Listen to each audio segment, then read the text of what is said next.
Անցած շաբաթ Հայաստանի երկրորդ նախագահ Ռոբերտ Քոչարյանը հայտարարեց, որ Ռուսաստանը Հայաստանի համար այլընտրանք չունի։ Բարև ձեզ, եթերում խորագիր հաղորդաշարն է, ես Գևորգ Էմինտերյանս եւ Մենուա Սողոմոնյանը կամփոփենք անցած շաբաթվա կարևորագույն իրադարձությունները։ Ու մեր կարծիքով կարևորագույն իրադարձությունները։ Առաջին իրադարձությունը ըստ էության հենց Ռոբերտ Քոչարյանի հարցազրույցն էր, այսպես 4 լրատվամիջոցների, այսպես ասենք Քոչարյանամետ լրատվամիջոցների, որտեղ ինքը կարևոր ուրեմն բաներ, մեսիջներ հղեց, ամենակարևորն այն էր, որ Հայաստանի երկրորդ նախագահը պնդեց, որ Ռուսաստանը ուրեմն այլընտրանք չունի եւ ուրեմն մենք պետք է շարունակենք մեր ռազմավարական խորացված գործընկերությունը Ռուսաստանի հետ եւ շարունակեց այն թեզը, որը ուրեմն բնորոշ է մեր քաղաքական դաշտին իհարկե, Ռուսաստանի դիրքերից պաշտպանել Ռուսաստանի շահերը, այսինքն ասել, որ գուցե, չգիտեմ, բան մեր աչքին էսպես է երևում այնպես, բայց Ռուսաստանը ոչինչ չէր կարող անել, Ռուսաստանը արել է դաշնակցային պարտավորությունները եւ ուրեմն իրականում նաեւ ապագայում այլընտրանք չկա։ Ես սա կարծում եմ ընդհանրապես շատ խորը բան ունի իր մեջ, որ մեր ժողովրդին շատ շերտեր կան, բայց այսպես ազգային բան կա էլի սրա մեջ, որ մենք ինչ որ բան կա նստած մեր մեջ, չգիտեմ ումից եկող, էլի Տիգրան Մեծից եկող կամ չգիտեմ, շատ հնուց եկող մի բան կա, որ մենք ուզում ենք, որ ասենք, չգիտեմ, ռուսները մեզ սիրեն որպես լավ ռուսի, ամերիկացիները սիրեն որպես լավ ամերիկացու եւ օրինակ հիմա եթե նայում ենք, ասենք, չգիտեմ, շահեր եւ այլն բան, ասենք Հայաստանում տեսնում ենք ինչ որ արևմուտքի շահեր սպասարկողների, տեսնում ենք ռուսական շահեր սպասարկողների, տեսնում ենք, չգիտեմ, գուցե պարսկական շահեր սպասարկողների, բայց գրեթե չենք տեսնում, գրեթե չեն երևում հայկական շահի համար բաներ էլի մարդիկ, որոնք պաշտպանում են հայկական շահը կամ դա այդպես հստակ չի երևում, էլի կամ իրանք չեն գիտակցում կամ չգիտեմ ոնց։ Սա կարծում շատ խորը ուրեմն բան ունի, էլի իր մեջ արմատներ ունի։ Դեպի պատմությունը գնացող, պատմության խորքերը գնացող, որովհետև մենք այո միշտ կիզակետում ենք եղել աշխարհաքաղաքական իրողությունների դինամիկայի, իրադարձությունների կիզակետում ենք եղել ու որպես կանոն միշտ եղել ենք բախումների թատերաբեմ, խոշոր կենտրոնների ու դա միշտ մեր առջև այդ խոշորները դրել են այդ հարցը։ Մեր կողմն ես թե մյուսի կողմն ես, Բյուզանդիայի կողմն ես թե Իրանի կողմն ես, Ռուսաստանի թե Թուրքիայի եւ այլն միշտ եղել է, բայց այդտեղ մի կարևոր հոգեբանական պահ կա, որ մի տեսակ քամելեոնի բան լինի, այսինքն ոնց որ մենք չլինենք ինքներս մեզ չենք գիտակցում եւ մենք անդադ ինչ որ փորձում ենք ձուլվել ավելի մեծ եսի, ավելի մեծ մենքի, չգիտեմ ինչի, որտեղ մենք պատասխանատվություն չենք ունենա ընդհանուրի համար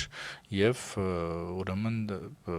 շահեր էլ չենք ունենա, միայն կունենանք անհատական շահեր։ Ու հիմա էլ երբ որ մենք նայում ենք այդ բաները, որ օրինակ ովքեր են քարոզում ռուսական կողմնորոշումը, ովքեր են քարոզում արևմտյան կողմնորոշումը, չէ՞, իրենք մարդիկ են, որոնք կամ հիմա ունեն բարձր դիրք ու դա ունեն ինչ որ բաների շրջանակների շնորհիվ, կամ ունեցել են իրենք բարձր դիրք ու դա ունեցել են էլի ինչ որ դրսի ուժերի շնորհիվ։ Սա ինձ թվում է այսպես ակնհայտ մի հատ բան է։ Ուրեմն Ռոբերտ Քոչարյանի մյուս կարևոր բայց կներես Գևորգ ջան, այդ դրա հետ կապված է, էլի, այո, ես էլ մի փոքր բան ասեմ, դիտարկում անեմ։ Ես կարծում եմ, որ անհնար է անտեսել ցանկացած հզոր խաղացողի շահը այս տարածաշրջանում։ Այսինքն Հայաստանի արտաքին քաղաքականությունը իրականացնել առանց հաշվի առնելով այստեղ որոշակի կշիռ ունեցող կենտրոնի աշխարհաքաղաքական ուժային կենտրոնի շահը անհնար է։ Այդ թվում Ռուսաստանի։ Եթե իրականացնես այնպիսի քաղաքականություն, որտեղ որ հաշվի չես առնում Իրանի շահը, հաշվի չես առնում Ռուսաստանի շահը, հաշվի Թուրքիայի շահը իհարկե մի քիչ այլ Պետք է թեմա է, հաշվի իհարկե։ առնես, իհարկե։ Հա, պետքա Պետք է հաշվի իմանաս, առնես, որն հա։ է Թուրքիայի շահը։ Բայց պետքա նաև այո հասկանաս, ասենք, ում հետ էս քո որոշումը, թե ում հետ չի կարելի թշնամանալ նաև։ Քաղաքականությունը կառուցես այդ հարցադրման հիման վրա նաև։ Դե ընդհանրապես ոչ մեկ էլ չի կարելի թշնամանալ։ Այո, դա շատ կարևոր է, դա շատ կարևոր է։ Բայց այդտեղ Մենոյ ջան, հարցն է, թե դու ով ես։ Ով ես դու ինչ ես ուզում։ Ինչ է նշանակում Հայաստանի Հանրապետություն։ Դա ինչ է։ Դա նրա համար է, որ ասենք Ռուսաստանը կարողանա ինչ որ պահի ներխուժի Թուրքիա, դա նրա համար է, որ չգիտեմ ինչ լինի, Ամերիկան կարողանա Ռուսաստանի վրա մատթափ տա, դա նրա համար է, որ չգիտեմ թուրքական աշխարհը չմիավորվի, թե դա նրա համար է, որ հայը երջանիկ լինի, որ հայը գտնի իրան, չգիտեմ, կարողանա իր տառերը փոխանցի սերնդեսերունդ եւ այլն, սրանք տարբեր հարցեր են։ Տարբեր հարցեր են, բայց այստեղ հարցեր կան, որոնց շուրջ եթե կարողանում ես դու ընդհանրություն գտնել եւ դա ուզում ես, այսինքն մենք ուզում ենք, չէ, որ ասենք թուրքական աշխարհը մեր տարածքի վրայով չմիավորվի։ Եթե միավորվում է մեր տարածքի վրայով, դա հակասում է մեր շահին։ Հիմա դա ում շահերի հետ է համընկնում, դրա վրա մենք պետքա խաղադրույք կատարենք։ Իմ կարծիքով Հայաստանի խնդիրը թուրքական աշխարհը չի, իմ կարծիքով Հայաստանի խնդիրը հենց Հայաստանն է։ Եվ հայ մարդն է։ Սա շատ ընդհանրական ձևակերպում է։ Հայաստանի խնդիրը թուրքական աշխարհը չի։ Ինչ է նշանակում։ Սա նշանակում է, որ մենք թուրքական աշխարհից չունենք, թուրքական աշխարհ ասած Թուրքիա, Էրդողանական Թուրքիա պետությունից չունենք սպառնալիք։ Չունենք, բոլորից էլ ունենք, ումից չունենք։ Ադրբեջանից ունենք, Ադրբեջանից էլ ունենք։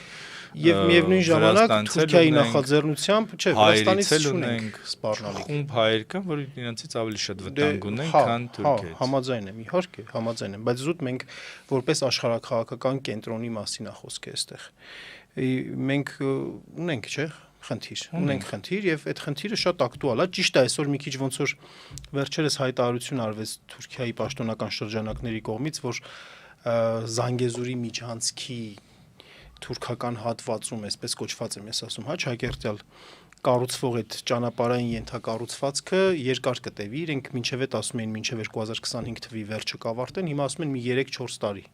Հա, այսպես ասած, ոնց ինչ որ բան ցույց տվեցին, որ բայց ամեն դեպքում այդ հարցը իրենք միշտ ակտուալ են պահում։ Հայաստանի տարածքի վրայով օրգանական միացում թուրքական աշխարհի։ Սա մեզ համար խնդիր է, թե խնդիր չի։ Մեզ համար շատ կարևոր խնդիր է։ Մենոյ ջան, ես համաձայն եմ, որ դա խնդիր է, բայց դա գալիս է, դա ացանցիալ հարց է։ Առաջին հարցը ինքնության հարցն է։ Հետո գալիս են մնացած հարցերը, քո ինքնությունը ինչի վրա է կառուցվում, ոնց է դա ձևավորվում եւ այլն։ Հարցն է, որ մեր ինքնությունը, որ մենք հիմա այսպես մենք ասում ենք եւ պատկերացնում ենք, ով է հայը, դա սովետահայն ավելի շատ։ Այսինքն խորհրդային Հայաստանի այդ իդեոլոգիան փոխանցվել է մեզ, ես չեմ ասում, որ դա հակասում է հայկականությանը, բայց ես ասում եմ, որ դա այդ անկախ հայի բանը չի, գաղափարախոսությունը չի, որը մենք չունենք իրականում։ Մենք ունենք ինչ-որ, ասենք, մտքեր, ունենք ինչ-որ մարդիկ, շատ քիչ, որոնք ինչ-որ բաներ են ասում, եւ այլ հիմնական մենք քաղաքական գործիչներ են։ Բայց մենք օրինակ, ասենք, բանի պատմության փիլիսոփայություն չունենք, գրականության փիլիսոփայություն չունենք։ Ինչ պիտի անցնենք դպրոցում, որ հեղինակը մեզ ինչի համար է պետք է վելեն։ Այս էական բանը մենք չունենք։ Նույնիսկ մենք չենք հասկանում, թե ասենք ում կարելի ազգային հերոս տալ, ում չտալ, ում չգիտեմ ինչ անենք, որ հատկանիշների վրա պիտի հիմնվենք, որ հատկանիշներն են մեզ կարևոր եւ այլն։ Երկու կողմ կա։ Մեկը ասենց ինչ որ ընդհանուր աջաբսանդելը ամեն ինչը խառնվել է իրար համ, չգիտեմ, բաներն են հերոս, համ այս մյուս կողմն է հերոս, համ եւ այլն, բոլորը հերոս են, եւ երկրորդն այն է, որ այդ դա պետքա ձևակերպվի, թե հանուն ինչի պիտի իրենք հերոս լինեն։ Ինչ ենք մենք ստեղծում, ինչն ենք մենք խրախուսում, ինչպիսին պիտի լինի մեր ապագան։ Հիմա երբ որ մենք ինչ-որ բան կառուցում ենք ընդդեմ ինչ-որ բանի, դա ի սկզբանե սխալ է։ Ես կարծում եմ, որ չի կարելի ասենք ինա դու ինչ-որ մեկին ապրել, էլի, պետք է ապրես քեզ համար։ Ինքնության առումով ես միանշանակ համաձայն եմ, մենք այդպես էլ անում ենք։ Քո երջանկությունը ի՞նչն է սպառնում, քո կյանքին ի՞նչն է սպառնում։ Այդ դա արդեն դու պիտի ինքդ հաշվարկես, թե ոնց կառուցես այնպես, որ հանկարծ այդ սպառնալիքը իրականություն չդառնա։ Ընդ որում, ասենք, ինչպես ասենք անհատական մակարդակում, այդպես էլ ասենք ազգային մակարդակում պետքա դու ինչ-որ հաշվարկներ ունենաս, չգիտեմ, պլան A ունենաս, պլան B ունենաս, պլան C ունենաս։ Ինչպես ցույց տվեց 20 թվականի պատերազմը, մենք չունենք պլան B, պլան C եւ այլն։ Ասես մի հատ ինչ որ բաներ էլի, հետո պարզվեց մարդիկ ասում են, որ հա, Հայաստանը 7 օր կարա պատերազմի, դրանից հետո էլ չի կարա դիմադրի, չգիտեմ ինչ անի, ինչի չի կարա դիմադրի։ Որովհետեւ դուք չգիտեիք, որ ասենք այդ վտանգը կար, այդ սպառնալիքը կար, չգիտեմ, խրամատները պետք էին, այդ մարդիկ բոլոր տիտունը ավտոմատ ունենային կամ եսի ինչ ունեն եւ այլն։ Հիմա այդ դա գալիս է նրանից, թե ինչ ենք մենք կառուցում, որն է, եթե մենք կառուցում ենք, իսկ մինչեւ հիմա մենք կառուցել ենք, որ Հայաստանը ինչ-որ ՓԲ-ի է, ինչ-որ մարդիկ ովքեր ասենք ունենում են պաշտոն, ունենում են դիրք եւ այլն, իրանք գալիս են իրանք անձնական հարստության համար եւ գնահատում են Հայաստանը ըստ իրենց անձնական հարստության։ Հիմա Ռոբերտ Քոչարյանի ասացի մեջ, օրինակ այդ դրվագը կար։ Ինքը ասում է Նիկոլ Փաշինյանը ամենահարուստ մարդն է Հայաստանի, Աբիդնիա դա, բայց ես ինչ ասում եմ, ես չգիտեմ, որ երրորդն եմ, 5-ն եմ, 6-ն եմ, հետո ասում եմ, ես 10-րդն եմ, ես ինչն եմ եւ այլն։ Այսինքն ինքը ապագան տեսնում է այդ ով որ գալիս է իշխանության, ինքը դառնում է Հայաստանի ամենահարուստ մարդը։ Օրինակ դա իրականում, ասենք, ամենամեծ սպառնալիքն է Հայաստանի։ Ոնց կարա այդպես բան լինի։ Դե դա, այո, մենք դա միշտ ենք տեսել, բոլորի պարագայում ենք տեսել, ու սա շատ մեծ հարված է մեր ժողովրդի հույսին ու հավատին, որովհետև այդ դրա արդյունքում է, որ ժողովուրդը մասնակցությունը գործընթացներին սկսում է նվազել, բոլորին մերժում է, բոլորին ատում է, մեկուսանում է եւ այլն, ես համաձայն եմ, բայց գալով այն հարցին, որ ասենք ասացիր, այո, շատ կարևոր է մեր ինքնության թեման եւ արտաքին քաղաքականության թեման, այսինքն ինչպիսի ով ենք մենք, ինչպիսին ենք ուզում, որ մենք լինենք, ինչպիսին ենք ուզում մեր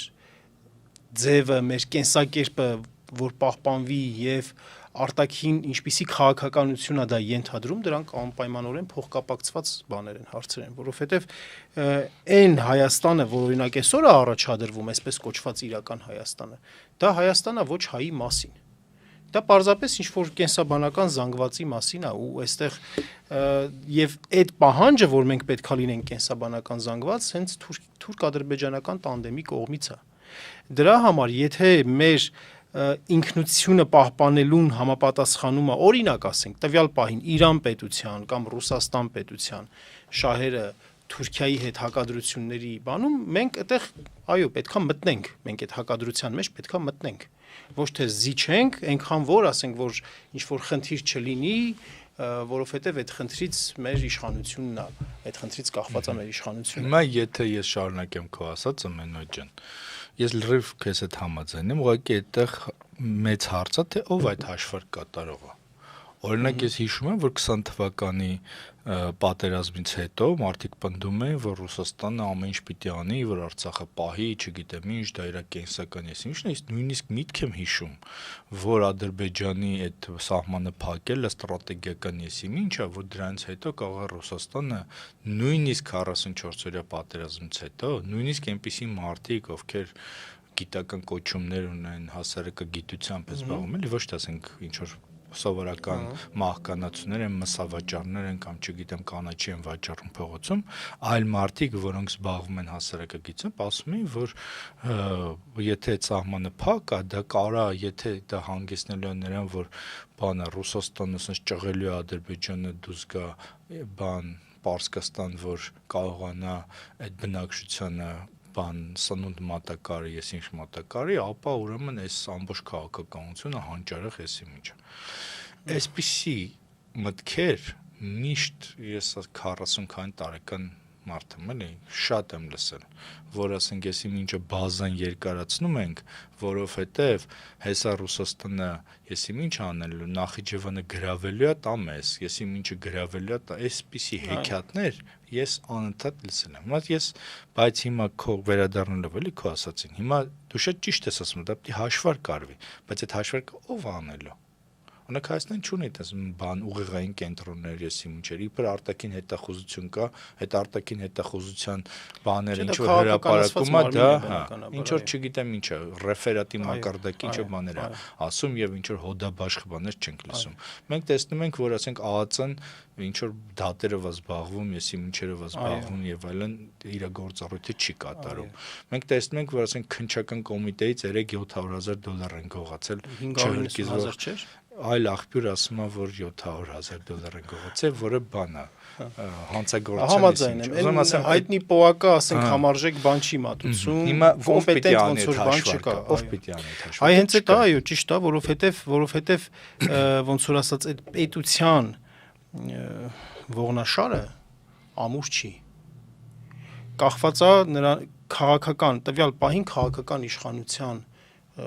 իշխանություն ունեցողի անձնական մոտեցումներից, նրա համոզմունքներից, իհարկե, ու ոչ մի բան հակակշռող բան չկա։ Ասենք, ինչ է, բանալում ասում են, Թրամփը հեսա գալիս է, Թրամփը, որ ասում էր գամ մի օրվա մեջ լուծելու եմ Ուկրաինայի, Ռուսաստանի հակամարտության հարցը։ Թրամփը եկավ, հա, ճիշտ է, ահագին ինչ-որ բաներ փոխվեցին, մոտեցումներ փոխվեցին, բայց ցույց է տալիս, որ այնտեղ պետական մոտեցում կա եւ ամեն ինչ այդպես հեշտ չի, հեշտ ու հանգիստ չի, որ այսպես կատարվում է, տեղի է ունենում ամեն ինչը։ Դա այդ պետության ավանդույթն է։ Ես այդ առումով միանշանակ համաձայն եմ, այո, որ հենց ամբողջ խնդիրը նրանում է մեր մոտ միշտ, որ ցանկացած իշխանություն ունեցողը միշտ մտածել է, թե 5 տարի հետո ինքը ոնց է վերարտադրվելու, վերընտրվելու, այլ ոչ թե անի մի բան, որ այս պետությունը ինչ որ մի հատ հավերժ ուղիղ կայուն ռելսերի վրա դնի հիմքում ունենալով մեր ինքնությունը եւ քո գրպանի մասին եւ ինչ որ հանրային շահի մասին։ Դե հա, այ հենց այդ է խնդիրը, որ գրպանը հանրային շահից ստորադասող մարդիկ ցավոք սրտի քաղաքականության մեջ շատ քիչ են։ Ցավոք սրտի քաղաքականության մեջ շատ քիչ են ու շատ դժվար է լինել այդպիսի մարդ գրպանը հանրային շահից ստորադասող մարդ ու լինել քաղաքականության մեջ։ Իսկապես շատ դժվար է, ես խոստովանում եմ դա։ Ցավոք մենք այսօր տեսնում ենք շատ մարդկանց, որոնք պայքարում են իրենց աթոռի համար կամ ապագա աթոռի համար, բայց գրեթե չենք տեսնում մարդկանց, որ պայքարում են հայրենիքի համար։ Եվ էլի ուզում եմ այդ ունեցվածքի վերաբերել մի հատ բան պատմեմ, որ իրականում մեր էլիտային հետաքրքրում է միայն իրենց ունեցվածքը, դա այդ Ռոբերտ Քոչարյանի հարցազրույցով եմ ասում։ Ուրեմն ես մի շատ կարճ շրջան խմբագրում էի, այսպես ասենք, կեղծ Forbes ամսագիրը, որը հիմնադրել էր չգիտեմ, այլ ակտիվ գործունեություն ծավալող Էլիզաբետ Պետրոսյանը եւ գլխավոր խմբագիրը Պետրոս Ղազարյանն էր, որը աշխատում էր Կենտրոն հեռուստաընկերությունում, Կենտրոն հեռուստաընկերությունը ուղղակի բաներ ենթարկվում էր նախագահականին, ու այդտեղ մի հարցում կար, թե ձեր կարծիքով ով է Հայաստանի ամենահարուստ մարդիկ ովքեր են։ 10 հոգու աններ գրած, բայց ոչ թե բաներով այսքան փող ունի, այսքան էսի ինչ ունի, այլ իբր փորձագիտական շրջանակներ էին հարցը քննվել, ասենք լրագրողներ, քաղաքագետներ, էսի ինչեր, իբր 100 հոգի, բայց դա իրականում տենց բան չկար, որտեղ այս տեքստերը նայած կլինեի, որևէ այդպես թղթային հիմք չկար։ Այդտեղ առաջին տեղում Գագիկ Ծառուկյանն էր, 2006 թվականի դեկտեմբերն էր, երբ այդ իշխանության փոխանցման բաներն էին էլի քննարկվում եւ այլն։ Այդտեղ առաջին տեղում Գագիկ Ծառուկյանն էր, երկրորդ տեղում Ռոբերտ Քոչարյանն էր 2006 թվին, հա 2006 թվին։ 6-րդ տեղում Սերժ Սարգսյանն էր։ Այդ ամսագրի լույս տեսնելու օրը, բանի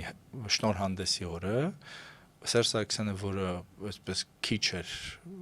ասուլիսներ, հարցազրույցներ տալիս, հենց այդ օրը անդրադարձավ այդ բանին, ամսագրին։ Ես մա բառացի չեմ հիշում ինչ էր, բայց Պետրոսը այսպես արել էր տակը, չգիտեմ, Կենտրոն հեռուստաընկերությունից դուրս չէր, ինչ խիստ արձագանք էր եղել, բայց ինքը վիրավորվել էր նրանից, թե ինչու է ինքը 6-րդը։ որովհետև պետք է ավելի բարձր լիներ։ Երևի, որտեղ այնտեղ կարծեմ Արմեն Ավետիսյան կար Մաքսայինի պետ, որ ոնց է Արմեն Ավետիսյան իրենց ավելի հարուստ, ինչ որ հիմա լավ չեմ հիշում այդ դերվագը, բայց ինքը վիրավորվել էր նրանից, որ ինքը 6-րդն է։ Այսինքն այդ ունեցվածքի բանը հիմա դե վերացարկվենք էլի սրանից։ Մեր էլիտայի մոտ բան կա, որ դու ինչքան շատ ունես, այնքան դու ավելի բարձր դիրքում ես։ Ոչ թե քո անցյալն է, ոչ թե քո կամքն է, ոչ թե քո արածն է, ոչ թե քո գաղափարներն են, ոչ թե ինչ ես դու քեզնից հետո թող, այլ զուտ փողի քանակությունը, ինչքան ունեցվածք դու ունես։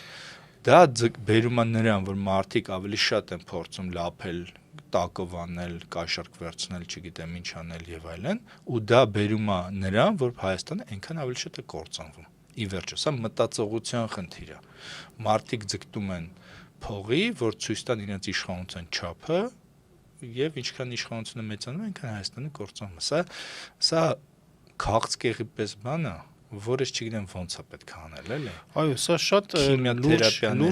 լուրջ խնդիր է։ Իրականում էլիտան ես կարծում եմ, որ պետք է նյութական ապահովվածության տեսանկյունից խնդիր չունենա։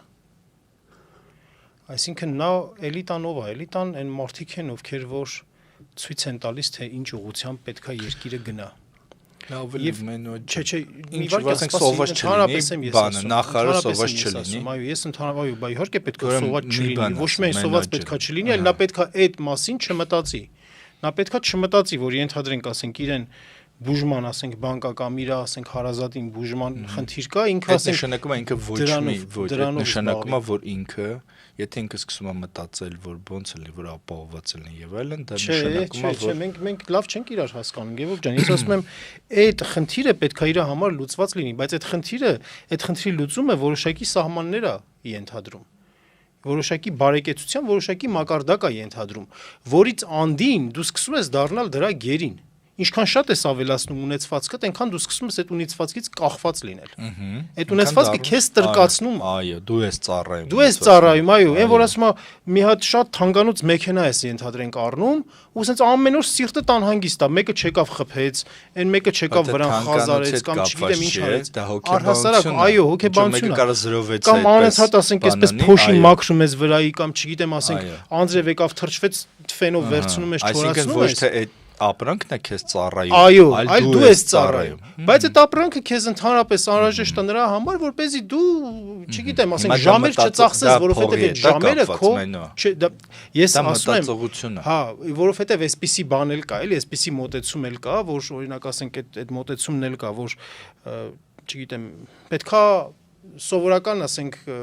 չտարբերվի։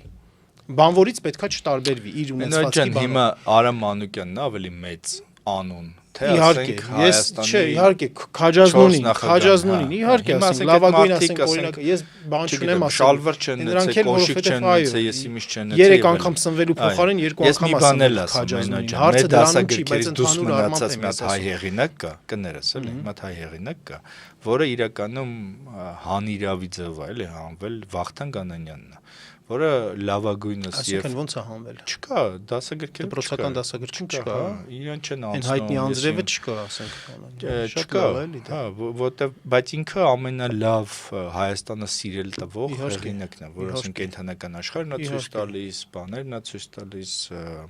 մարդկայնությունը նաև քարոզություն եւ այլն եւ այլն։ Ինքը մի հատ գործ ունի, որը հիմա չեմ հիշում անունը ոնց է, որ պատմա, որ դասից բան դուս են գալիս Աբովյան փողոցով իջնում են, տեսնում են Խանջանի աշխատասենյակն են տեսնում։ Ես ենթադրում եմ, որ դա երևի այդ Պուշկինի Խաչմերուկից ներքև այդ հին շենքն է։ Այդտեղ տեսնում են Խանջանը ոնց է աշխատում։ Ու սենց երեքով հմայված նայում են Հայաստանի առաջին դեմքին, այնտեղ պատո հենց այն կողմ երևում է եւ այլն, եւ մտածում են, որ հեսա ընդմիջման ժամն է գալու, ու իրենց հետաքրքիր է թե ինչ է ուտելու Խանջանը,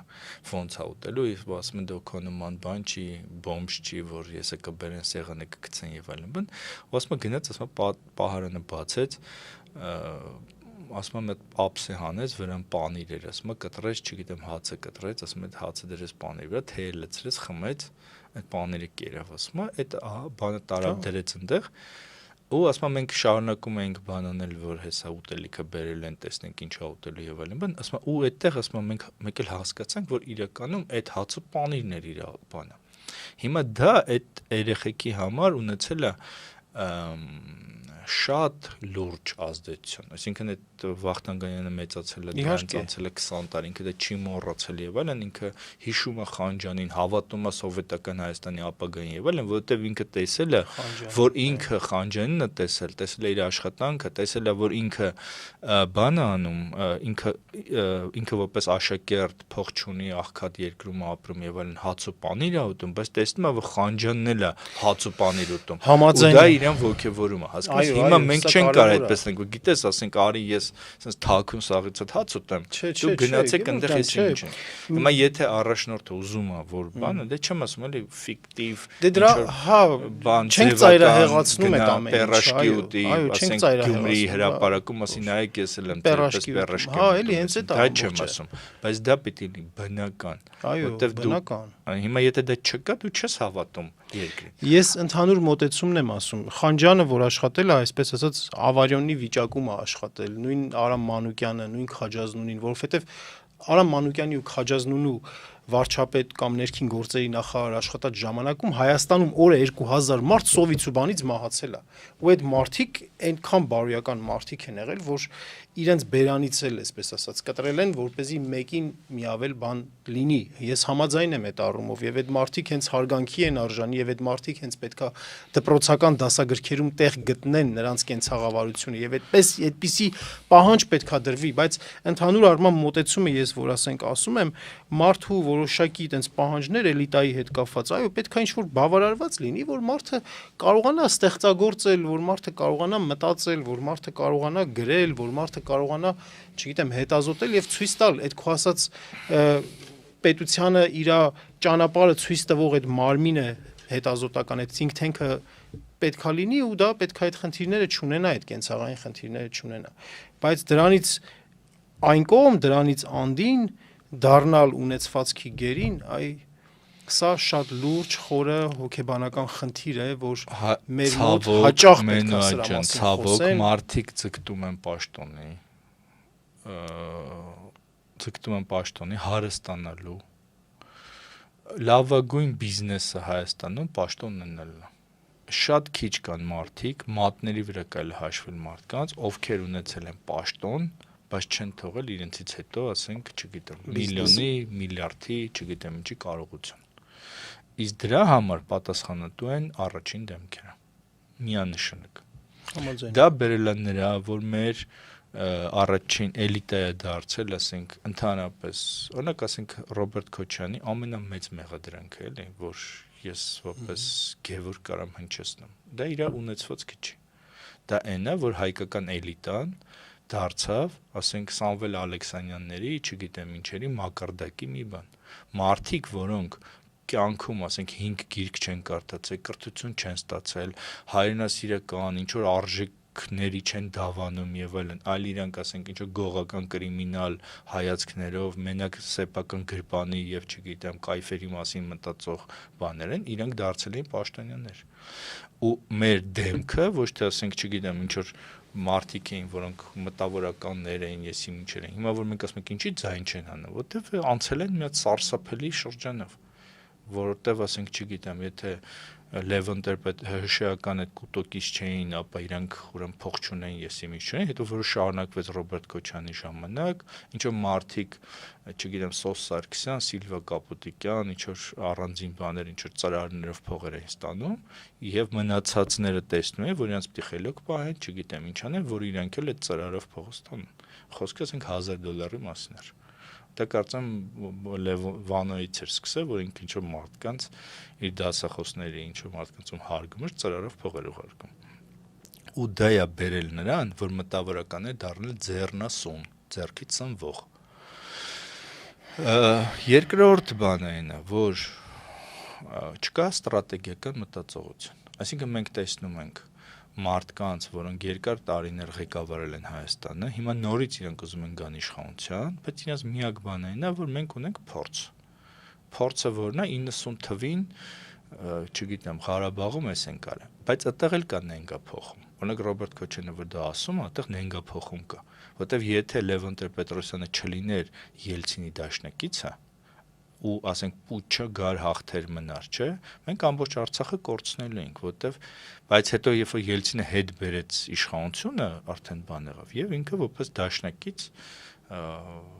օգնեց Հայաստանին։ Այսինքն իրականում այդ որ ասենք ես ընդեղի սարի վրա ենս լավ էի կրակում, որ սաղ փախան եւ այլն, դա իրական ծիծաղելի է ուղղակի։ Այսինքն այդ էգոիզմը բերում է նրան, որ ոչ միայն նրան, որ ասենք ամենանեղ բանում ժամանակ եւ այլն մարդիկ շարունակում են իրենց եսի մասին մենակ մտածել, իրենց աթոռի, իրենց ունեցվածքի, իրենց փողի մասին, այլ բերում է նույնիսկ նրան, որ օբյեկտիվ իրականություն են կորցնում։ Այսինքն իրենք չեն կարում ընկալեն, որ բացի իրանից էլի ինչ-որ գործոններ կան, որոնք աշխատում են։ Որտեղ չես կարող երբեք մենակով մենակով չես կարող երբեք։ Այն էլ այդպեսի մեծ հարցերում։ Պարզապես պետք է հասկանալ, թե ինչի համատեքստում է ասվել։ Այդ ամեն ինչ ինչի համատեքստում որ շատ վատ է, եկեք համատեքստում, որ լինի լավ։ Չէ, այդ խոսքի հիմնական իր մեսեջն է, ես ասում եմ համատեքստը, որ ինչի հետ համեմատության մեջ է եղել, որովհետև այն հնարավորությունները ներողություն թեև այո 2018 թվականին արդեն 2018 թվականի այդ իշխանափոխության ժամանակ երևի թե հասկանալի էր, ինձ հասկանալի չէր օրինակ այն ժամանակ թե բայց շատ-շատերին հասկանալի էր թե ինչա սպասվում մեզ, ինչեր է տեղի ունենալու եւ ռուս-ուկրաինական հակամարտությունը երևի թե այն ժամանակ էր 2018 թվականին այն ժամանակվանից էր շատ արդեն ավելի շոշափելի դառնում, բայց համենայն դեպս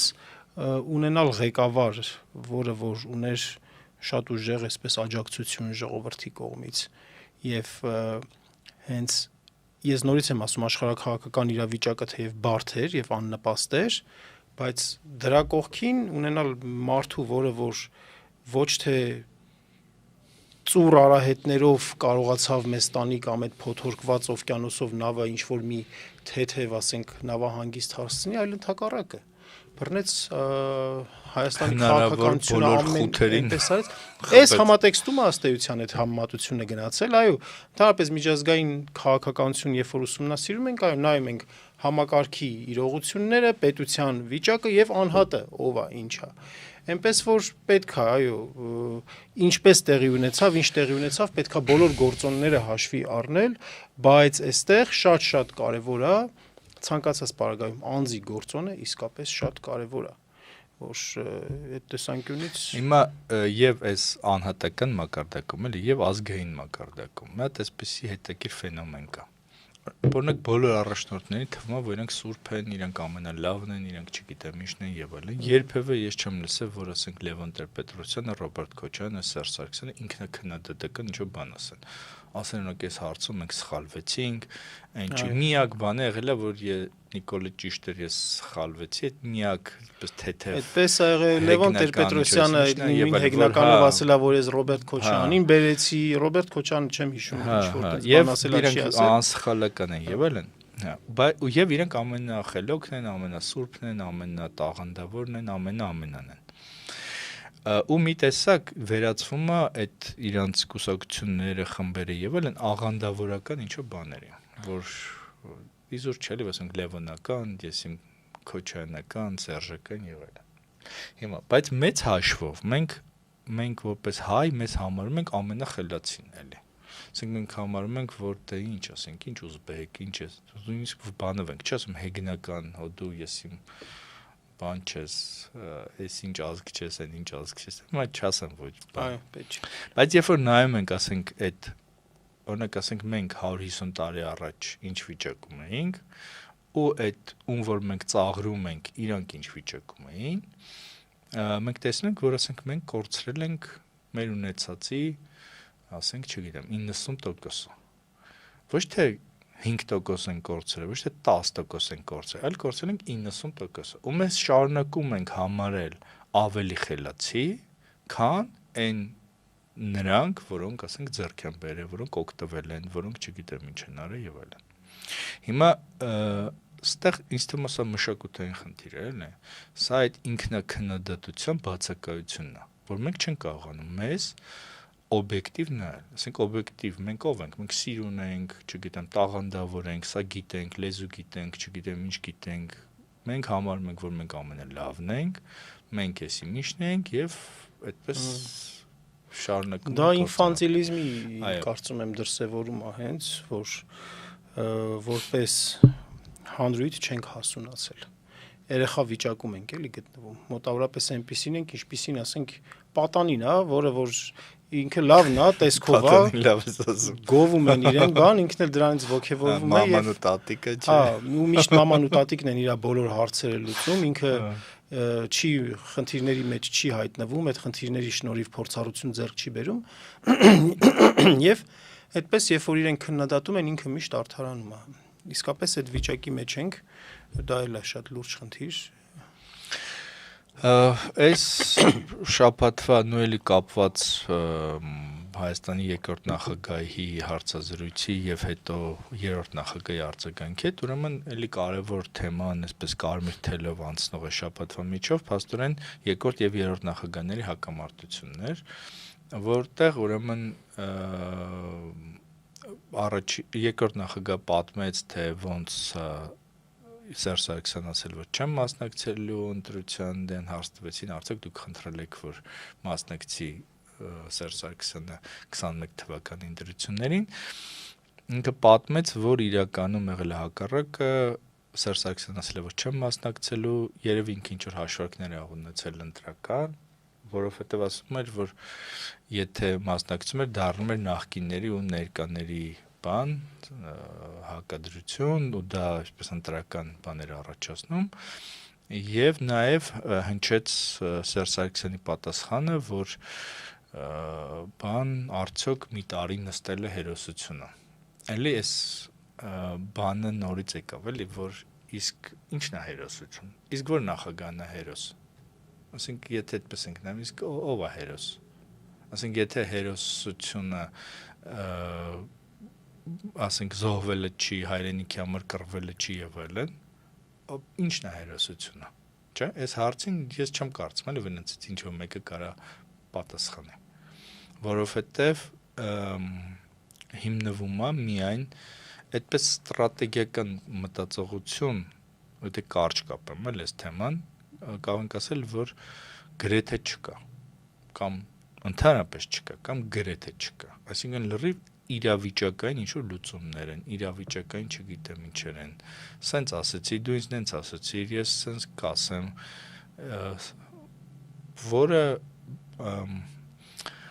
որը լավ ապագայի հույս չի թողնում։ Այսինքն եթե դու ռեալ նայում ես, ասենք մարդիկ ինչ են ասում, ինչից են իրենք, ինչի դեմ են դուրս գալիս, չէ՞։ Դու հասկանում ես, որ ասենք մենք իրականում, եթե մնանք այս էլիտայով եւ այս, չգիտեմ, առաջնորդներով, այս մտածողությամբ եւ այլն, մենք ուղղակի շանս չունենք ապրելու։ Ուղղակի մենք պիտի դառնանք ինչ որ ասենք ավելի մեծ միավորի մի բաղադրիչ եւ հպարտանանք, որ այ եսի ինչի օժանդակությամբ հասա sense կապիտալ է։ Ընդհանուր առմամբ, հա, այդ առումով տխուր վիճակ է շատ։ Դե մտնում ենք ինչ-որ օրակարգերի մեջ, բայց օրակարգերից չենք կարողանում դուրս գալ։ Չենք կարողանում հավաքական ձևով մտածել ու խնդիրներ դնել ինքներս մեր առաջ։ Դե չեն թողնում։ Այդ անընդհատ օրակարգերը լցվում են այդպիսի բաներով, հակամարտություններով, ոչիլներով, մանր այսպես խոսակցություններով եւ դեռևս մեզ չի հաջողվում, որովհետեւ դաշտում շատ դժվար են սաղմնային ինչ-որ վիճակներ կան ուժերի, ովքեր որ ռացիոնալ են, ովքեր որ ազգային դիմագիծ ունեն, ովքեր որ մաքուր են, ազնիվ են, անգամ այսպես որ ասում են, քիչ շատ խնդալու էլ կարող է լինի, որովհետև այո, մարդիկ սովորեն, ասենք, քաղաքականության մեջ չկան նման բաներ, այսպես ասենք։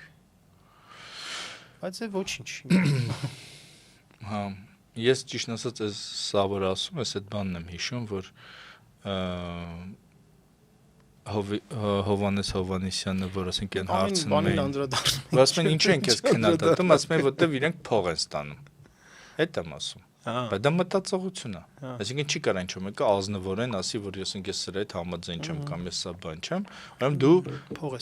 ես ստանում։ Այո, փող ես ստանում, արդեն փող ուզենենք, գանք քեզնից փող կստանանք, էլի ասենք։ Մանավանդ որ ինչ-որ ակնար կարել է, չէ՞։ Բազմաթիվ ակնարկներ։ Հիմա մյուս բանը, որ այս շաբաթ տեղի ունեցավ, այդ կառավարությունը այսպես նախնական բանը տվեց, համաձայնություն տվեց այդ օրինագծին, որը իրական խայտառակություն է։ Այդ այնա որ բանակից փաստացի ազատվում են 24 միլիոն դրամ վճարելով 18-ից 24 միլիոն դրամ, 1-ից 4 ամիս, այո։ Եվ բանը ուրեմն քաղաքացիությունից կարելի է հրաժարվել 15 միլիոն դրամով։ Այսինքն տղաները, որոնք ուզում են մինչև 18 տարեկան հրաժարվեն Հայաստանի քաղաքացիությունից, պետք է վճարեն 15 միլիոն դրամ։ Հիմա ինչ է ասում կառավարությունը։ Ասում է, որ քանի որ այս բանակից ազատվելը կա, մարդիկ փող են տալիս, չգիտեմ ինչ են անում եւ այլն։ Բան եկեք մենք չենք պայքարում դրա դեմ, չենք կարողանում պայքարել, ըստ էության էսն իրենք խոստովանում։ Մենք ուրեմն եկեք դա օրինականացնենք։ Հիմա սա ուղիղ նշան է նրա, որ գլխավոր դատախազը հենց այսօր պիտի ձերբակալվի եւ դատվի, որովհետեւ դա նշանակում է, որ կա համակարգային կոռուպցիա այն աստիճանի, մենոջան, որ պետությունը, ասենք ԱԾ-ն, ոստիկանությունը, քննչական կոմիտեն, չգիտեմ ինչեր եւ չեն կարող դրա դեմն առնել։ Նրանք չեն հասկանում ոնց են մարդիկ ազատվում բանակից, դա հնարավոր չի հասկանալ։ Եվ եկել է Նիկոլ Փաշինյանն ասել են, Նիկոլ Փաշինյանն ասել է, այդ փողը գնում կորում, հա։ Եկեք բան անենք, օրինականացնենք դա։ Այսինքն եկեք վճարեք, ինձ տվեք այդ փողը։ Հիմա ես դա պարգևա վճար կտամ, ասֆալտ կանեմ, չգիտեմ ինչ կանեմ եւ այլն, դա ես կորոշեմ։ Բերեք տվեք բյուջե եւ օրինական ազատվեք։ Հիմա սա իրականում Հայաստանի ջախջախման, չգիտեմ, վերջին կետն է։ Սա ադրբեջանական օրակարգ է, Ալիևի պահանջն է, ապա ռազմականացվելու Հայաստանի ռազմական կարողությունների ողնաշարը ջարդելու պահանջի կատարումն է ՔՊ-ի կողմից։ Մյուս կողմից Մենուայ ջան, սա անբարոյականության քարոզ է։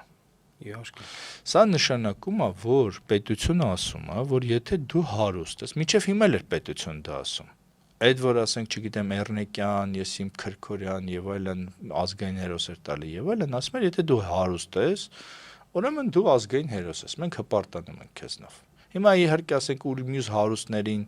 բան չի անում, բայց մենք տեսնում ենք էլի, որ Հայաստանում հարուստները ոնց են ապրում։ Հիմա մյուսը, պետությունը ասում է, որ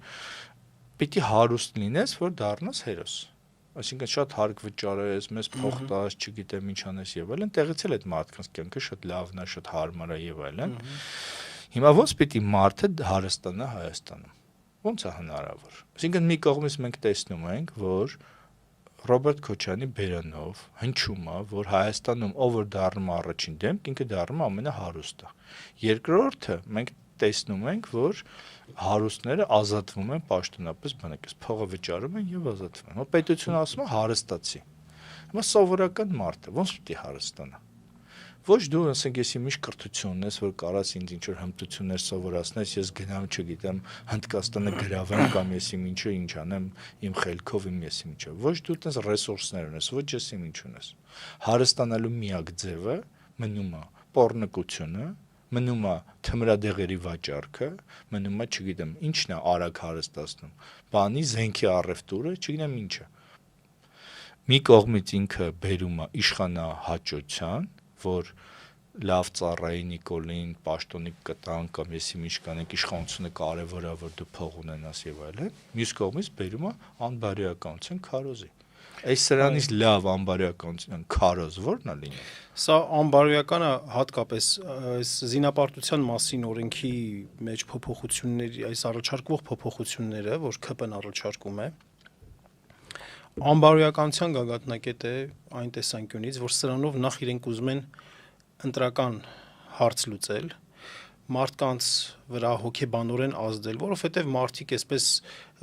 դեռ զգում են, որ կարող է վաղը պատերազմ լինի, մյուս օրը պատերազմ լինի եւ այլն, այսպիսի բան կա։ Այդ վտանգի սրության պայմաններում մեկ էլ տեսնում են, ասում են, այսինչ լավ հնարավորություն է տալիս, փոխտանք բանակից ազատվենք եւ ու այստեղ անբարոյականությունը նաեւ նրանում է գնում, որ քանի որ չծառայելը, այսպես ասած, դեռևս համարվում է ոնց որ շուստրիություն, լավ տղություն եւ այլն, զավակները ծնողների եւ ոնց որ առաջ խնդիր են դնելու, այսինքն ծնողի կողմից զավակին սիրելու աստիճանը պայմանավորվելու է նրանով, թե ինչքան այդ զոհողությանը գնում է, այդ տունը ծախում է, որ երեխեն չգնա ծառայի, սա իրոք անբարոյականություն է։ Հետո կհայտնվի վարկեր, իքացում է տեղի ունենում, ղզիկացում է տեղի ունենում, էլի, այսպես օրինական ձևով այդպես փոխտուր եւ ազատվիր եւ մյուսը այո, գնան մարդիկ բանկից վարկ վերցնեն, որ տան որ երեխեն ազատվի բանկից։ Դա մյուս քայլը դա է լինելու, որ բանկերը գալու են վարկ առաջարկեն, որ տոնը տում ես, բանակից ազատման վարկեր են առաջարկում։ Հետո բերելու է բանի, որ ասենք մեծ տղայիդ կարեցար ազատես, փոքրին չկարեցար ազատես։ Ու մի հատ պատկերացրու էլի Գևորգ ջան, մի հատ խնդրում եմ պատկերացրու, ասենք այն աղքատ մարդը, որը ոչ վարկի վերցնելու հնարավորություն ունի, ոչ էլ տունն էլ որ ծախի, ասենք գյուղում չի կարող։ Մենակ այդ աղքատ մարդու վզին է լինելու, այսինքն հող պահելը, այդ աղքատի վզին է լինելու, այդ աղքատ երեխեն էլ մտածելու ասելու ինչի համար։ Ինչի համար մեկը ես աղքատ եմ, ասենք ես չեմ օգտվում, այն Իսահակյանի ասած մենք աշխարհի խորտ տղեկն ենք, մեզ փայ չկա աշխարհից, ու այս մարդկանց մոտ բան է բերելու, սա շատ լուրջ, սուր, սոցիալական կոլիզիայի բան է տալու։ Այստեղ աբսուրդ են ամենուր ջան, որ Նիկոլ Փաշինյանը իր կերպարով, իմիջով, բանով, այդ չսարկած ատամներով, քնի դեմքով, չգիտեմ ինչով, ինքը դիրքավորվում է որպես աղքատների թագավոր։ Այսինքն մեր ժողովրդի կամ չգիտեմ ընտրողների բայց աղքատները կոնկրետ էս բան չեն շահում։ Այդ եմ ասում։ Ինքը միշտ անում է, ինքը միշտ պաշտպանում է հարուստների շահերը, միշտ։ Իր բոլոր աղքատի տեղ դրած, այո։ Բայց ինքը իրեն հռչակում է որպես աղքատների թագավոր։ Մյուս կողմից էլ, այսպես եթե ընդհանրացնենք, էլի ստացվում է, որ օրինակ այդ բանը կա, չէ՞, մարդը ծնվում է մեղքով, չէ՞։ Հիմա Հայաստանի Հանրապետության քաղաքացին արդեն ծնվում է 15 միլիոն պարտքով։ Այսինքն Հայաստանի Հանրապետության քաղաքացին մինուս բանը, ոչ թե պլյուս է, ոչ թե դու առավելությունն ես, ես իմ չէ, այլ մինուս է։ Դու մինուս էլ գումարենք պետական պարտքել վրա։ Նույնց ահագին լուրջ պարտք է, էլի։ Հայաստանի Հանրապետությունում ծնվելը արդեն եւ մեղքով եւ պարտքով։ Եվ ես ուզում նաև այս Աննա Հակոբյանի այս շաբաթվա բաներին անդրադառնամ շատ կարճ, որ այսպես ոչ հարիր բանի բառապաշարով, էլ չգիտեմ ոչիլ, էլ չգիտեմ անբարոյական, էլ եսի մինչեր ասելու բառեր չեն ուղղակի, որը ոչ թե մի անգամ էր, ոչ թե բաներ, օրինակ այն Նիկոլ Փաշինյանը գրել ինչու չեք լայքում բան, ուրեմն վնգստացողների կողմից եք եսի ինչ բան, դա ոնց որ մենակ Telegram էր գնացել, կարա ասենք պայտակ նեղվել է, նայել ասենք 18 թվին ինչքան են լայքում, հիմա ինչքան են լայքում, բան, բայց սա սիստեմատիկ արդեն չգիտեմ, մոտ 10 օր երևի, մի շաբաթից ավել, ինքը բանը դնում է ինչ-որ նյութեր եւ այլն եւ ինչ որ վիրավորական բաներ է գրում, ընդ որում բան էլի անհիմն բաներ է գրում։ Օրինակ ինքը Օրագիր News-ին մի հոդված ներգրել էր անբարոյական վերնագիր, եսի մինչև էլ, բայց իրական դրա մեջ ոչ մի վիրավորական բան չկար, ոչ այդ լուրը մեր լուրն էր, ոչ մենք ենք դա գրել, ոչ ինչ որ չափազանցրել ենք, ոչ մի բան չկար այդտեղ։ Դա ուղղակի ինքը այսպես թիրախավորել էր Օրագիր News-ը։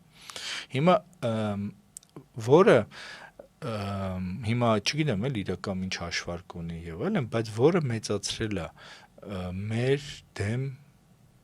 թիրախավորումը։ Եթե սովորական միջև էս թիրախավորում, ասենք շաբաթական մի դեպք էր լինում, կամ երկու շաբաթը մեկ, որ հարցում է անում լրագրողը փողոցում եւ ինչ որ բաներ նիկոլականներ, ԿՊ-ի համակիրներ թիրախավորում էին լրագրողին, այդ գրառման հաջորդ օրը 3 մարդ հարձակվել է մեր լրագրողի վրա, մեկը խփել է, մեկը անպատվել է, մեկը հրել է եւ այլն։ Հիմա բայց նման կոնցենտրացիա նախկինում չկար։ Ես սրանից հասկանում եմ, որ սա որոշակի եւ ուրեմն հայհոյանքով լի կոմենտներն են ավելացել, եսիմ բաներն են ավելացել, մեսիջներն են ավելացել մեր էջերին։ Բայց ես նրանց ենթադրում եմ, որ սա ինչ որ այդպես կոնֆլիկտ հրահրելու լավ մտածված բան է, իրենք ունեն երևի ինչ-որ պլան B, որ կոնֆլիկտ, քաղաքացիական պատերազմ եսի ինչ են հրահրելու, եւ ուրեմն սա դրա, այսպես ասենք, նախերգանքներից մեկն է, էլի։ Որը հուսանք, որ ուրեմն իր բանին չի ասնի, բայց սա մի ուրիշ կողմել ունի, որը շատ հետաքրքիր է, ես սա էլ եմ ուզում ասեմ։ Դա այնա, որ իրականում մի քանի ամիս առաջ իրենք հպարտանում էին, որ իրանց դիտումները 10 միլիոն է անցել է, չգիտեմ, միասին, ես ինչքանի միլիոն է անցել եւ այլն։ Կոնկրետ օրագիր նյուզով, քանի որ Աննա Հակոբյանը շեյր է արել 2 լինք, մենք տեսնում ենք դիտումները իրական, էլի։ Իրականում մոտավորապես միասին 500 հոգի լայքել է իր գրառումը, բայց այդ նյութի դիտումները աճել են դրա կեսի չափով։ Այսինքն մարդիկ նույնիսկ այնտեղ մեջն էլ մի հատ լինք կա, որ պետք կարաս գնաս YouTube-ում նայես, այդ դա լինքը շատ ավելի քիչ է, 10%-ով է աճել, այդ մուտք եղածների էլի շատ ավելի քիչ, դա նշանակում է մարդիկ ուղղակի այսպես հավանում են տալիս ցույց տալու համար, որ մենք կանք, որ մեր ձեր կողքին ենք եւ այլն։ Այդտեղ մի հատ է ծիծաղել դեպք կար, ես մի հատ նոր ընկեր ունեի, որ գրեցի, որ տեսա որ լայքել է, հանեցի, գրեց դուք ինձ հանել եք, բան, ասի հա, որտեվ ես օրագիր նյուզի խմբագիրն եմ, դուք սա բան եք արել, հավանել եք, գրեց ես չեմ կարդացել, ասում եմ, ես բան եմ արել, ավտոմատ դա կներեք եւ այլն, հանեց այդ լայքը։ Հետո կատակով գրեցի, այդքան հարգումով վստահում եք Աննա Հակոբյանին, բայց չպատասխանեց հարցից։ Ամեն դեպքում ես կարծում եմ, որ շատ այսպես թեժ process-ներ են տեղի ունենում Հայաստանում եւ այստեղ նման իրավիճակում շատ կարեւոր է ավելի գիտակցելը ով ենք մենք, ինչա մեզ կարելի եւ ուր ենք մենք գնում։ Այո, եւ մի փոքր այսպես դիտարկում անեմ հանրակրթության չափորոշչի մեջ համակեցություն, համերաշխություն բառերը երևի մի 15-16 անգամ նշված են որպես հանրակրթության այսպես պահանջ, վերջնարդյունք, թե ինչպիսի քաղաքացի պետք է լինենք, հա։ Բայց իրենք անում են հենց հակառակը։ Այո, Ժան Անդրեասյանի ընդունած չափորոշչի եւ գումարած առաջին տիկինն է Բայց առաջին իզուր ասեցի այդ բառերը ներողություն եմ խնդրում էլի առաջին տիկին մի խոսքով հասկանալի է ում մասին է խոսքը կրթվելը նորաձև է շարժում է անում եւ ահա կողքին էլ ասենք այդ կրթվելը նորաձև է եւ համակեցության լոզունգների կողքին ոչիլ եւ այդպես մարդկանց անպատվել նման բաները տեղի ունեն Այս մարդիկ իհարկե ամեն ինչ անելու են, որ իրենք վերարտադրվեն, բայց եթե վերարտադրվեցին, ես ուղղակի չեմ պատկերացնում, էլի այն կատաստրոֆան, որ գալու է մեր գլխին, այն աղետը, որովհետև այս ատելությունը, որ այսքան էփվում է, տարածվում է, ինչ որ մի բան պետք կլինի, էլի։ Ու այսքան հարվածներ մենք ստացանք, այսքան զոհեր տվեցինք, այսքան աղետ է եղավ, այս ամեն ինչ եղավ ու դեռ շարունակվում։ Մենոյ ջան, ինչ կարող էր անել Նիկոլ Փաշինյանը, որ դառնար Հայաստանի ամենահարուստ մարդը։ Ինչ պիտի աներ։ Այդ ինչքան թերթ պիտի տպեր, ինչքան պիտի ասենք, չգիտեմ, Միքայել Մինասյանն իրան ֆինանսավորեր, ինչ պիտի աներ, որ ինքը դառնար Հայաստանի առաջին հարուստ մարդը։ Հիմա փաստացի լսում ենք, որ ինքը Հայաստանի ամենահարուստ մարդն է, չէ՞։ Հետևաբար ինքը ինքնակամ այդ տեղից երբեք չի գնալու։ Եվ ասենք բանանել հույս տածել, որ ինքը այնքան բարի կգտնվի, խղճով կգտնվի։ Չէ, դրա մասին բան չկա, խոսք չկա, ես դա ասում եմ։ Այո, շատ միամիտ եւ շատ ուրիշ բանով եմ ես ասում, դա ուրիշ նպատակով եմ ասում։ Այո։ ուրիշ լսարանին ու Դե ուրեմն եկեք էս ամփոփենք։ չգիտեմ, անհասկանալի նոտայի վրա Զգուշացնող նոտայի վրա։ զգուշացնող նոտայի վրա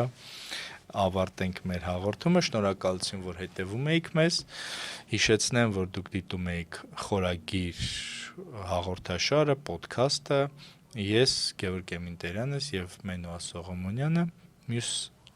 շաբաթ նորից կհանդիպենք։ Ցտեսություն։ Շնորհակալություն, հաջողություն։